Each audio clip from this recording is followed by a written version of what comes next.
Paolo Avellino nadulas at sinabing mahal niya si Kim Chiu. Noong nakaraan, inamin ni Paolo Avellino na "mine" ang gusto nilang call sign o tawagan kung sakaling magiging sila ng aktres at leading lady na si Kim Chiu. Ngunit ayon sa isang source, love pa lang ang terms of endearment ni Kim at Paolo sa isa't isa. Nabuking ito dahil sa isang video ng fandom ng Kim Pao. Viral din ngayon sa social media ang tila confirmation na larawan ng dalawa kung saan very cozy at taaga namang close na close sa isa't isa. Ayon sa road manager ni Kim Chiu ay happy sila sa nararanasan na pagmamahal ng dalaga galing kay Paolo Avellino. Very excited sila kung ano ang kahihinatnan ng love story nilang dalawa. Maririnig sa video ang boses ng aktres at ni Paolo habang nagse-selfie kasama ang mga fans na ginanap sa Syudad Festival sa Sorsogon City.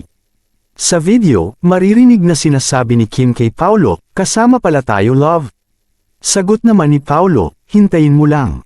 Kilig na kilig ang fans at caption nga ng nag-post, "Love OMG." Bago ito ilang araw na ring nagpapakilig ang dalawa sa kanilang mga fans sa pamamagitan ng pagpo-post ng kanilang sweet moments.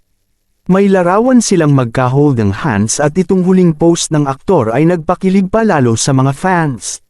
Masaya ang mga tagahanga ni Kim sa nakikitang happiness ng kanilang idol.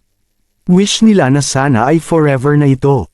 Sa ngayon ay nag-enjoy sina Paolo Avellino at Kim Chiu sa company ng isa't isa dahil palagi din silang magkasama sa bawat exercise routine ni Kim Chiu tuwing umaga.